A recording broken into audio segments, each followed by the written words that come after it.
Last year, when the Raptors won the championship, everyone was happy for guys like Marc Gasol, Kyle Lowry, and Fred VanVleet. And rightly so. They had worked for the chip for years and years. They looked forward to it for their whole life.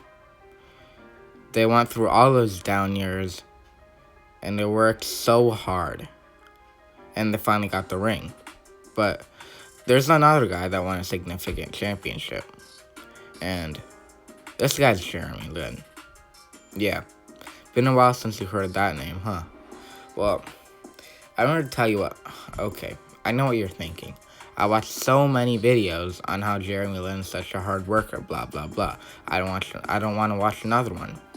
And I know that. I'm with you. I'm just like that. I've watched so many videos on why Jeremy Lin faced such a bad bias, and that's not what it's about today. It's only a subtopic.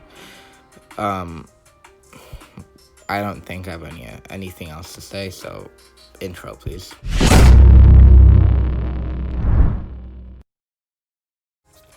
Most people believe Lin's sanity was a 2-week period where some Chinese guy went off. This is the stupidest thing in NBA history. Okay? First of all, Lin was born in California, actually, like, within 20 miles of where I'm recording this, so that's pretty cool. Well, actually, it's half true. Jeremy Lin went completely off. In fact, here is the most points scored by an NBA player in the first 4 starts. This is an all-time list. Yeah, Jeremy Lin went off, but he did more than that. He inspired so many Asian American kids. The demographics of the Bay Area are mostly immigrants. Silicon Valley is built by immigrants. Apple and HP and Facebook might all be started by white people, but the people behind the scenes, the people making these companies run, the people behind the iPhone 12, are mostly Asian immigrants. These guys had American-born children that have been exposed to basketball, to winning basketball with the Steph Curry-led Warriors for most of their lives. This is why I believe that the best of the upcoming generation will be Asian. But these kids will never get the chance to show the world their talents. It's sort of like a racism of the 50s and 60s. Unless you were subject to it, you didn't notice it. And you could go your whole life without even knowing about it. There's a lot of racism against Asians, especially in the world of sports. I find it especially disturbing that African American people, guys like Kobe Bryant, Carmelo Anthony, and everyone else, are so against Jeremy Lin.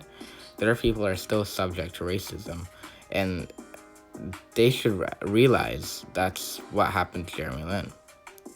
He's better than 40% of the league. Well, 60% of the league, 75% of the league. Okay? He's in the top 25%. I'll explain more later. Given the proper chance, he would probably be close to an all-star today. But he wasn't given the proper chance. Like, everyone, or at least someone who knows about the issue, thought he could be the Jackie Robinson of Asians. But he wasn't. The reason I don't like Kobe Bryant as a person is because of how he treated Jeremy Lin. Everyone hates on Melo for how he treated Lin, but people are so blindsided by Kobe's death, which is understandable, but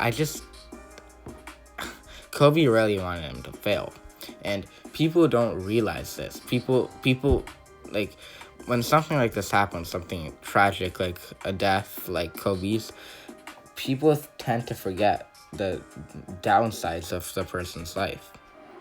Like the case in 2001, for example, for Kobe. People are forgetting what he actually did, which I can't talk about in this video because it's not very PG, but I think you know what I mean. I'm not just talking about the interview where he supposedly forgot Lin's name. That was kind of funny anyway. What I'm talking about is how he treated him when he got to LA. But we will get to that later. People said Lin's breakout year was overrated. And he didn't play that good at all in the rest of it after that 2 weeks. But here are his stats for the whole 2012 season. I'll give you a moment. Now, 14-6-3 may not sound that good, but think about it.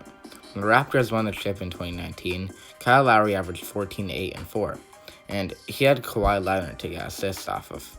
So they're very similar seasons, except Kyle Lowry averaged almost twice the number of minutes with very similar efficiency. In fact, Lim was more efficient. Another common myth about Lin is he was a one-year wonder, and this is completely off. These are his career stats.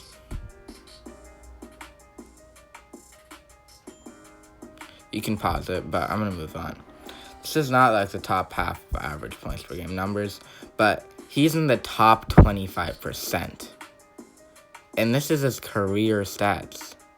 Like, bruh, come on. Yet another false myth about Lin is that he never played good after 1 year. These are his stats for a 2017-18 season. Exactly. If he hadn't gotten injured, his career could look completely different. And not only did he average 18 points per game the whole year, but he averaged 50% from downtown and 46% from the field. Both numbers that are better than every single one of Kobe Bryant's 20 years in the NBA. Every single one.